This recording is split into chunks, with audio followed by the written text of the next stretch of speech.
Originally, I'm from Paterson, New Jersey. Several reasons why I decided to join the military was I had uncles on my mom's side of the family who had served in Vietnam, and they came back and they talked about some of the patriotism they had for our country. Some of my relatives on my father's side of the family, my grandfather and his brothers had all served during World War II. Some of them even served during Korea. So having the family history of that was a big influence in why I chose to join the military. Marine Corps from 1976 to 1985, active duty and reserve, and then I went into the inactive reserve until 1990 when I switched over to being active duty with the Air National Guard. And that started in Richmond, Virginia.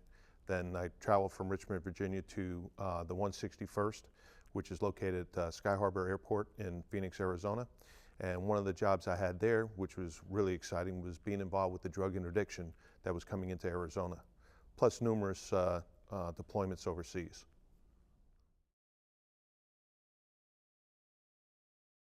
I actually joined the Marine Corps in August of 1976 and went to boot camp in September, right after my 18th birthday.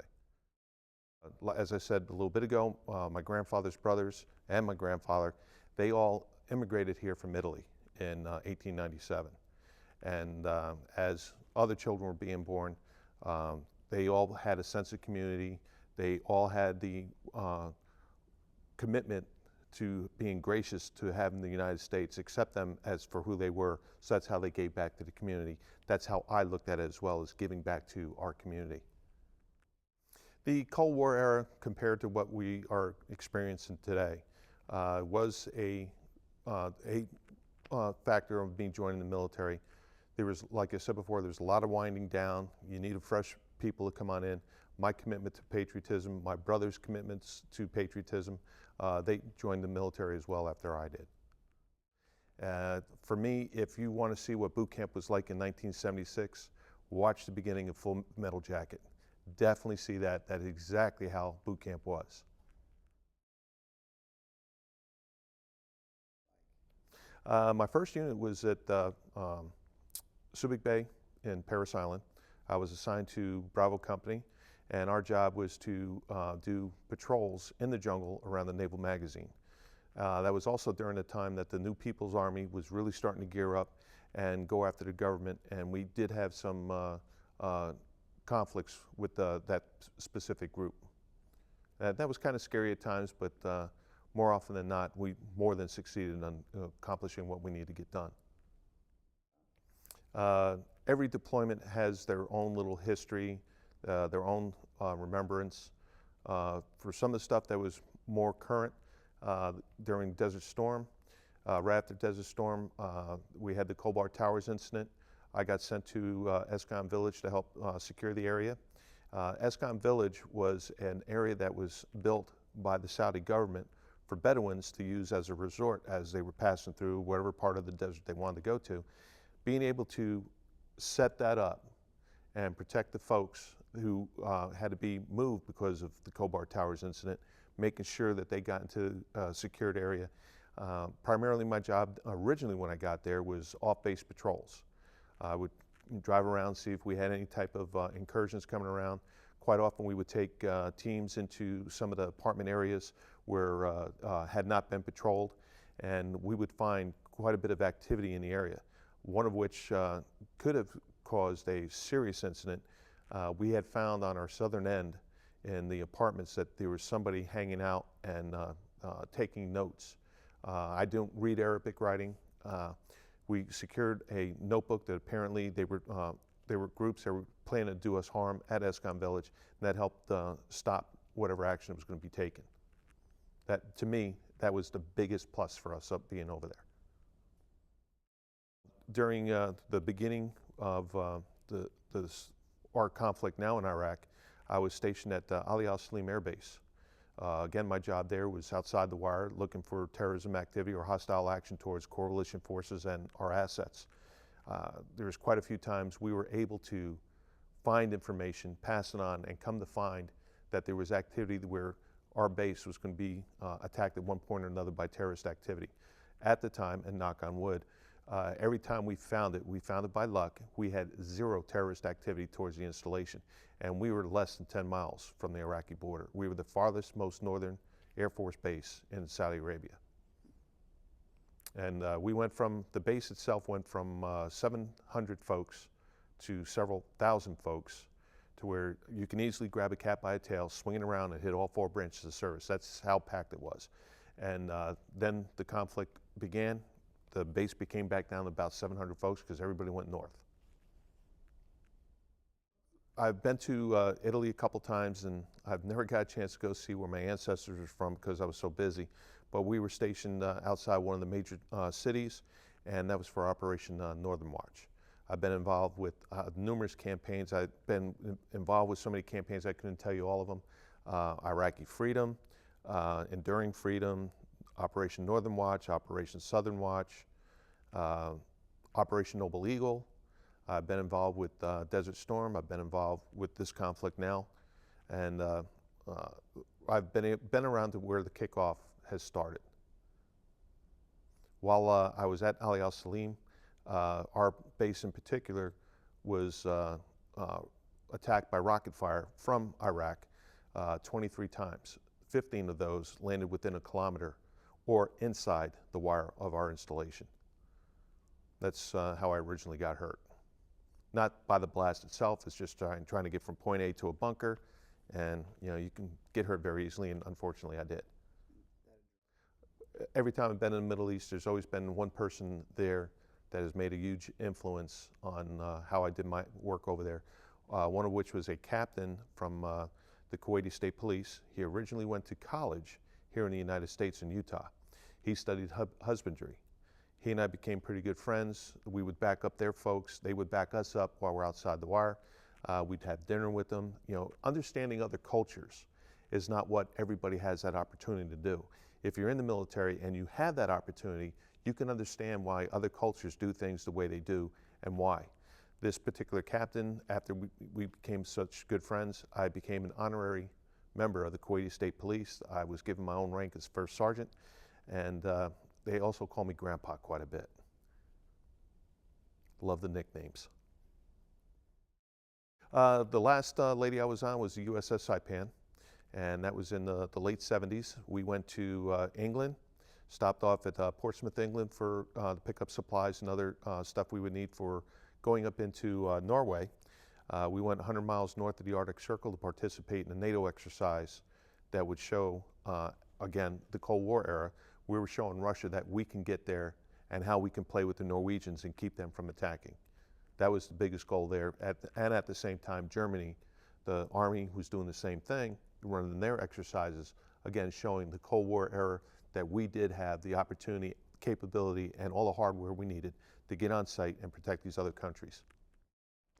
I went to Norway to play.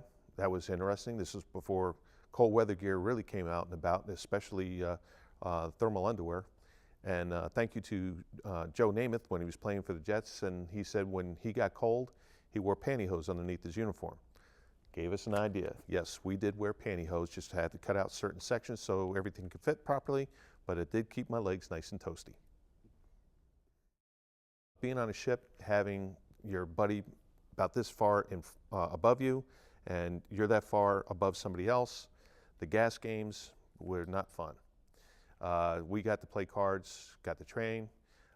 We even got involved quite a few times with possibly having to go into other areas to assist with special operations during that time. Desert One mission was going on when we were going to go into Iran and rescue those hostages in Tehran, and that was again in the 80s. Again, right after 9/11, I was stationed in Portland, Oregon, and as everything was going on, we ramped up from doing basic nothing to full combat gear, waiting to see what else is going to go on in the States. I'm sure everybody remembers what they were doing on 9/11. I do, especially. I was getting ready to go into the gym, work out, do my daily workout, and one of the kids in there said, "Hey, check this out." And I look up, and here's Twin Towers getting hit with a plane. First thing came to my mind, I was growing up in New Jersey. Back in the 30s, there was a plane that crashed into the Empire State Building. I grew up watching the Twin Towers being built. I grew up seeing how the Twin Towers stood there on the horizon, on the cityscape, and to see it go down the way it did. And as it was going on, I knew, especially when the second plane hit, I knew we were under attack from something. Made a phone call from the gym, which was on base, and I was told we're going to ramp up. I immediately took off, went down, started arming up our guys the quickest we could, and then I ended up having to go secure 2 generals to make sure that they were safe, and then secure an area where we had our SRC, Survival Recovery Center, and we got everybody posted out the best we could. We even had to use our civilian vehicles to get some of the guys posted out, because we went from Force Protection Alpha up to Delta, like right now. That was the Portland Air National Guard base, located at the airport in Portland, Oregon. And one of the things that I can be more than proud to say, we were the first military base in the United States to go from Alpha to Delta in wartime mode, and we got our birds in the air to do CAP missions and protect our area. I got out of the Marine Corps in February of '85 from the reserves, and then, like I said, I was in the inactive reserves from 1985 to 1990. While I was still living in Richmond, Virginia, I was a special police officer with the police department there, and a couple of my buddies I was working with quite a bit. They were full-time police officers there. Well, one gentleman, Warren Usted, he and I were great buds. He talked me into wanting to go talk to Air National Guard, which I did. And after talking with them, they had a bunch of things to offer me. So I went ahead and joined up as a guardsman. And from there, one thing led to another. They started sending me to different schools. Instead of getting me hand-me-downs, as some of the Army and Marine Corps folks know, I started getting the real stuff, the real good stuff. And all I had to do is say, here's what I need and here's why, write it up. They research it, boom, we were getting new gear. I was sent to a couple different schools where I shined because I still had a background, being in the military. And then I got assigned to doing drug interdiction in Virginia for a little bit. So I stepped away from the police department and I started doing this. I got offered to do it again in Arizona, so I transferred from Richmond, Virginia to Phoenix, Arizona, and I got to do the Joint Counter-narcotics Task Force for several years down there. In 1993, I believe it was 93, we are, not just our unit, but all the different units involved, including federal, state, and local law enforcement, we helped seize $94 billion in 1 year of drugs and assets coming into the United States. That was just one problem. There was the problem of illegal immigration. There's a train that travels from Nogales to Tucson. And on one evening, while we're on one of our missions, we were using thermal imagers. We counted over 200 people that had climbed on this train that were illegals trying to get up into Tucson. That's all we were able to count. There's no way to be able to count what was on the other side hanging on there, or the people that were hiding inside the trucks themselves. And if we caught, at that time, if we caught 1 in 5 illegals that came up on that train, we were lucky. That's how often it goes on. Drug-wise, the missions that we sat in, in the middle of the desert, out in the middle of nowhere, where we were able to start to, develop intelligence to know what trails they were using. We helped seize in one mission, in one night, over 600 pounds of marijuana coming out of Mexico going into the United States. There was quite a few assignments. I got assigned to Border Patrol. We worked with them in the desert. Basically, we were an LPOP, listening post, observation post, and we were using the thermal technology of the mid-90s, and we caught, I don't know how many times, illegals coming through, and especially if we saw them with the backpacks on. We would direct Border Patrol in to where they were, and then they would make the apprehension. One story I thought was pretty funny was there was a heavily wooded area of brush, and one of the illegals got into the area, and I lost sight of the 2 Border Patrol agents and the illegal. When all of a sudden, here comes 3 objects coming out. Now I see 3 of them. I have no idea who's the good guy, who's the bad guy. So I tell both the Border Patrol agents, stop where you're at. With your non-shooting hand, raise your hand. They raised their hand. I got 2 out of 3 with the hand in the air, so I know where the bad guy is. All right, gentlemen, face one another, and there he is right in the middle. That's how they caught them. So that evening, every time they came down the highway, they would hit the horn, and you see hands come out. That's where, oh, there goes Border Patrol. Culture shock, if you want to start with the Middle East, especially seeing how Saudi Arabia, women are not allowed to be in the front seat of a vehicle. They can't vote, they can't do a lot of things, they have to be dressed up, and when the veil's up, we called them ninjas. There was quite a few times that I got to see where in a pickup truck, the male is driving the pickup truck, they have a camel or a goat, baby camel or a goat, seatbelted in on the passenger side while all the women are in the back of the pickup truck. Now, us as Americans, we're looking at that, excuse me, we're looking at going, what the foxtrot is going on with this? But that's their culture. They've been doing that for centuries. Here in America, we would not accept that, not in a heartbeat. But that is how cultures handle themselves over there. And for anybody who wants to go see what the Middle East looks like, may I suggest that you go to Buckeye, Arizona during the summer. Look at the terrain, feel the heat, get back in your car, come home. The only thing you don't have to worry about is being shot at. Unless, of course, you're running into one of the drug cartels down there, then you have to worry about it. Lead. I'm allergic to lead, especially when it's bullets. And that for me, that was one of the biggest fears. And running into some of the folks we did over there, my job over there was to seek and find. It was not to engage the enemy if I didn't have to, but to find the terrorists, apprehend them, detain them, turn them over to those folks who can get more information out of them. The other thing that really scared the bejesus out of me was supposedly the non-Scud missiles that Saddam didn't have, even though he got purchased dump trucks from other countries and they were launching that from their side of the line over on our side. To be hit by indirect fire was another scary part. And you know, again, knock on wood, I never actually got hit by any of it, but trying to run from point A to point B and get into a bunker, that's how I broke my jaw, and that's how I screwed up my hip and my back. Several weeks before the war, we went to wearing our chemical warfare suits on a daily basis. The J-list suit, I didn't come out of that for 23 days. And if we would have gotten hit, we even practiced, if we would have gotten hit, where to go for decon. There were certain areas of the base where we had to go to a specific location. They would have got to see me in my birthday suit. The only thing I had on underneath my J-list was my boxers and a pair of water boots. That was the only, you know, it's hot, as you well know. It's hot over there. So hydrate, hydrate, hydrate was one big thing we always heard. And the other thing, being in that J-list suit, you got hot very quick.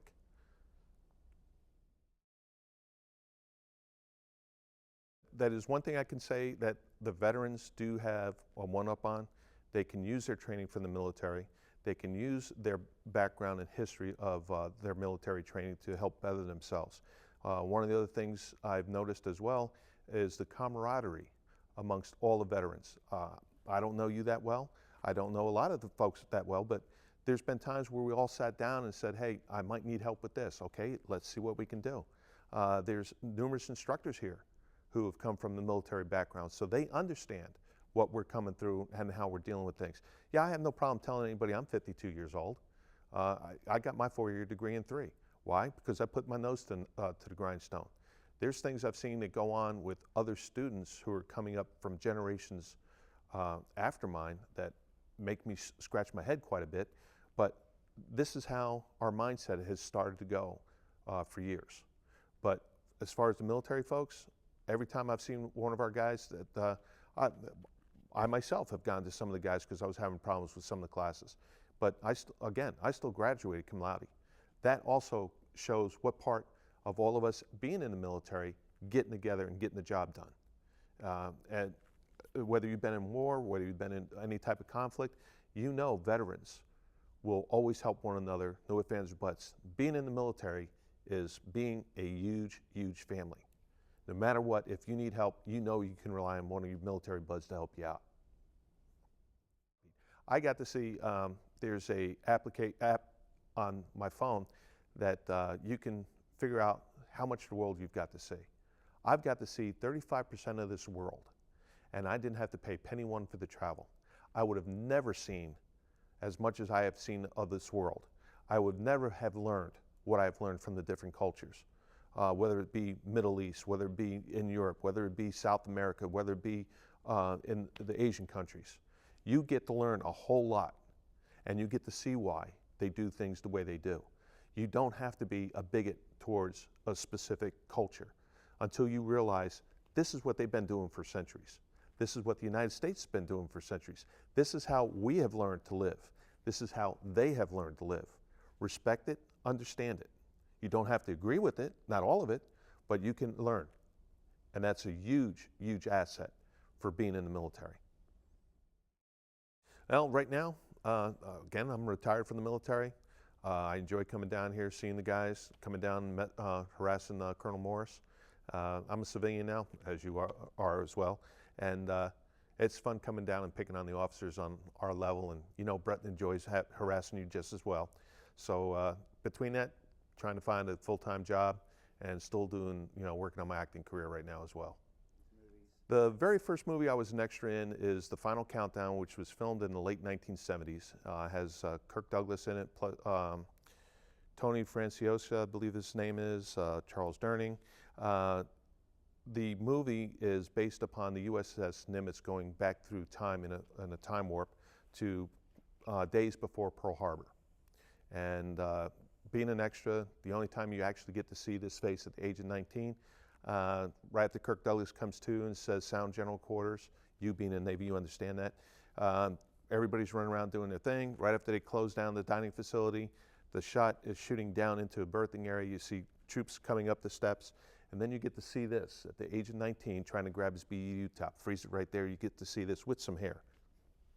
Other movies I've done since then, since I moved to Kentucky actually, 2008, I've done a background extra in Secretariat, and I'm working on 2 movies right now, which would be my 11th movie that I've done since 2008, moving here to Kentucky. It's been a lot of fun.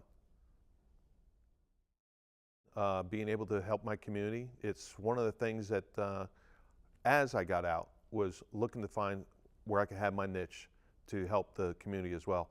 Taking a couple classes from here, especially with meteorology, between the meteorology from EKU plus taking training from the state level, I got to learn a lot of stuff. I'm also one of the weather guys for Scott County, and we'll monitor different sources of the weather coming into our county, giving the information to the director so he can make decisions where, all right, do we honestly think we need to have the sirens hit to have people take cover, or is this something that's going to blow by us?